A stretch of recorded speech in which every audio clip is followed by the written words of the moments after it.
cette belle institution qui est toute la raison pour certains d'entre nous d'une vie, mais même si nous ne sommes que réservistes, nous sommes aussi attachés à servir Sainte-Geneviève et à servir cette belle institution, de cette belle arme.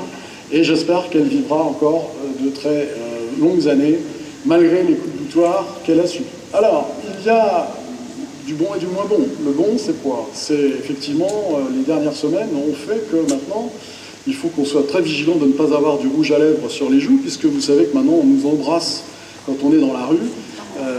Les Français sont retombés amoureux de leur gendarmerie, et bien c'est une bonne nouvelle, c'est une bonne chose.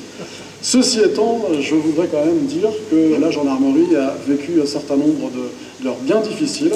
Il s'avère que j'ai eu aussi à aller vivre à mon petit niveau ici, à cette période-là, au mois de novembre notamment. Je veux parler de ce qui s'est passé à Sivins, qui a été pour nous, qui est pour nous encore quelque chose qui sera gravé. Il y aura un avant Sivins et un après Sivins, puisqu'effectivement, on ne peut jamais se satisfaire du décès d'un homme, quelles que soient les circonstances. Et comme il y a une enquête en cours, bien évidemment, je n'irai pas plus loin, mais sachez que c'est quand même quelque chose qui nous a aussi, à nous, réservistes, sous-officiers, officiers, militaires du rang, de réserve active et opérationnelle et citoyenne, qui nous a marqué. Et donc à ce titre-là, cher Alain, mais tu le sais, je l'avais dit aussi, et je l'ai écrit, nous sommes solidaires, bien évidemment, pleinement et entièrement derrière vous, derrière toi, derrière le directeur général de la Gendarmerie nationale. La gendarmerie aussi, elle a eu à vivre, comme ses camarades, ses homologues des autres forces armées, la conséquence du rendu de deux arrêts de la Cour européenne des droits de l'homme. Vous savez que la France a donc été condamnée par la Cour européenne des droits de l'homme pour inciter, dirons-nous, à ce que la liberté d'expression soit un peu plus développée au profit des forces militaires. Et donc, bien évidemment, la gendarmerie nationale n'y échappe pas.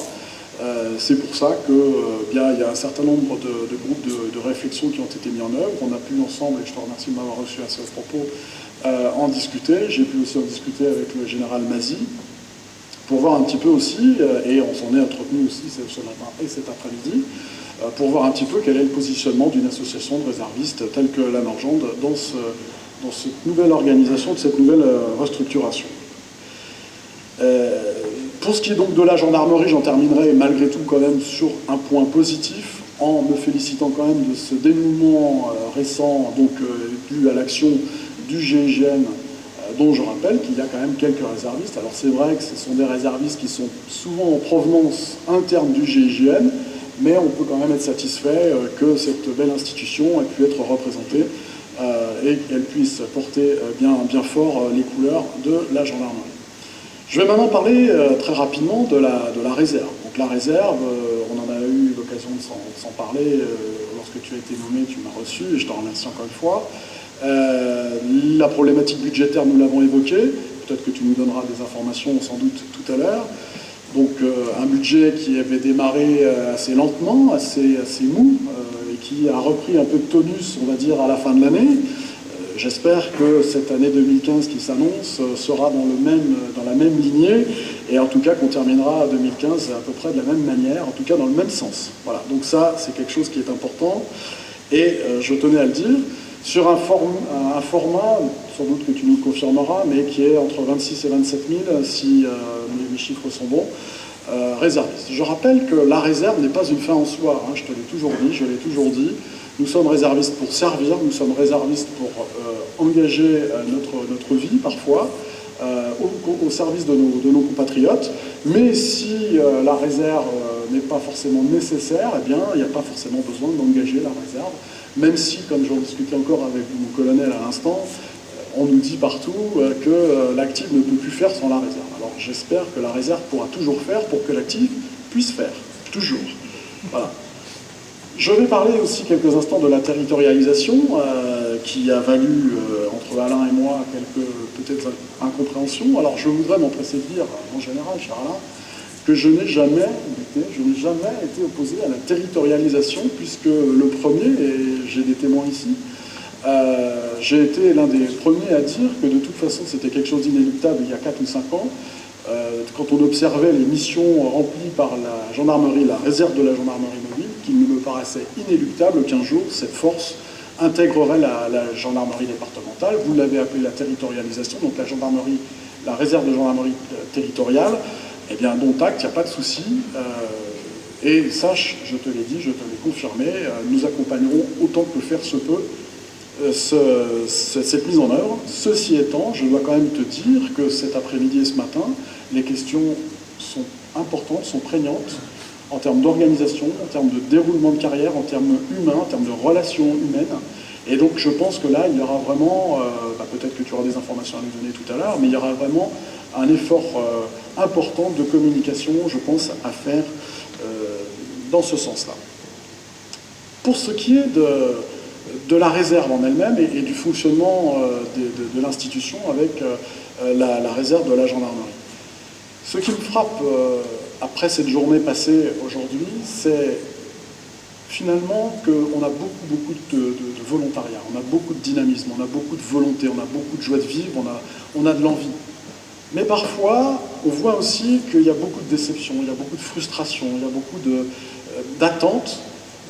Et je dirais, je l'ai dit l'année dernière, alors tu n'étais pas là bien entendu, mais j'avais dit que j'aimerais bien que ce slogan qui était une période en vogue à la DG au CIRPA Gendarmerie, la gendarmerie une force humaine, que ça soit quand même valable toujours, y compris dans la réserve de la gendarmerie. Je pense en effet qu'un certain nombre de camarades qui prendront la décision qu'ils prendront de ne plus servir parce que pour les raisons qui les regardent, pour des raisons personnelles, des raisons professionnelles, des raisons familiales, des raisons liées au déroulement de carrière qui n'a peut-être plus l'intérêt qu'ils pensaient qu'il y aurait avant. Il m'apparaît quand même qu'il serait nécessaire que la direction générale, que la DG, que nos commandants de groupement, que nos chefs territoriaux puissent mettre un tout petit peu d'huile dans les rouages de la conciliation. En effet, la conciliation, c'est vraiment quelque chose qui ne coûte rien, tout au moins pas grand-chose, me semble-t-il, et qui peut rapporter beaucoup. Et quelqu'un disait cet après-midi, en fait, parfois, on a des jeunes qui viennent servir et qui vont repartir finalement plus frustrés, avec une image peut-être plus négative qu'ils n'avaient encore avant de venir servir. Et sincèrement, je trouve que ça, c'est très très dommage. Parce que, bien évidemment, on est en tension, parce que, effectivement, quand on est dans la réorganisation, eh bien, il y a des déroulements de carrière qui ne se font pas comme on attendait. Mais sincèrement, un petit merci, parfois, c'est très important. Et je t'assure, si tu as l'occasion d'en discuter individuellement, et mes chers camarades, si vous pouvez le dire, osez le dire, dites-le. C'est pas une révolte, hein, ce n'est pas du tout. Simplement, non mais simplement, je sais que tu n'es pas inquiet et tu n'as pas de raison de l'être. De toute façon, je serai là à tes côtés. Mais en l'occurrence, il est quand même important aussi que l'on entende les choses telles qu'elles doivent être entendues. La Norgende avait été mise en place, et j'en terminerai par la Norgende. La Norgende avait été mise en place il y a une vingtaine d'années, puisqu'on l'a rappelé tout à l'heure, en janvier 1996. Les statuts ont été déposés, donc nous fêtons nos 20 ans aujourd'hui, enfin ce mois-ci. Avait été mis en place à la volonté du directeur général de la gendarmerie et de René Mesure, de manière à faire passer l'information, à la fois à la descente, mais à la fois aussi à la montée. C'est ce que nous avons toujours été enclins à faire, en tout cas moi c'est ce que j'ai toujours essayé de faire, c'est ce que j'essaierai de faire encore pendant cette année. Mais pour autant, je pense qu'il faut que nous nous posions la question, et nous nous sommes posé la question du devenir de la Norgende, bien évidemment, puisque, vous le savez, ces deux arrêts de la Cour européenne des droits de l'homme vont avoir bien évidemment des conséquences sur le devenir des associations. Je pense aussi à nos associations, cher Noël, membres du conseil du comité de coordination des associations de la gendarmerie. Donc il faudra qu'on se pose la question de ce que seront, de quelle sera notre place, à nous réservistes, à vous familles, à nous réservistes et familles, au sein de cette réorganisation avec la mise en œuvre des associations professionnelles nationales de militaires. Ce qui veut donc dire que pour nous, aujourd'hui, on est un peu un tournant de notre vie associative. Pour certains d'entre nous, nous sommes aussi à un tournant de notre carrière. Et les questions se sont aussi ouvertes. Alors on en a un petit peu discuté. J'en avais aussi parlé avec le colonel Arbizet par rapport à une présence de la réserve au sein du CFMG dans les instances de concertation. Je pense que là-dessus, on aura des discussions. En tout cas, je suis prêt, bien entendu, à en discuter avec toi sur ce plan-là. Écoutez, je vais terminer mon propos en vous disant quand même que ce sera ce soir mon dernier vœu, mes derniers vœux en tant que président, puisque j'ai annoncé que je ne me représenterai pas l'année prochaine à l'issue de ces 12 années de mandat. Donc je suis très honoré, très ému bien entendu, et je suis très heureux d'avoir présidé cette association pendant 11 ans, puisqu'il me reste encore un petit peu 11 mois pour le faire. et puis que je passerai, alors il y a déjà quelques secrets qui ont un peu transpiré, mais j'ai déjà un peu annoncé qui est-ce que je voulais pousser, parce que je voulais pousser un peu des jeunes lieutenants. Voilà. Alors s'ils peuvent passer capitaine, c'est un message que je fais passer. Je suis devenu capitaine, je suis devenu président de la Norgent en tant que capitaine, donc s'il peut arriver, notre ami lieutenant en tant que capitaine, ça sera très bien.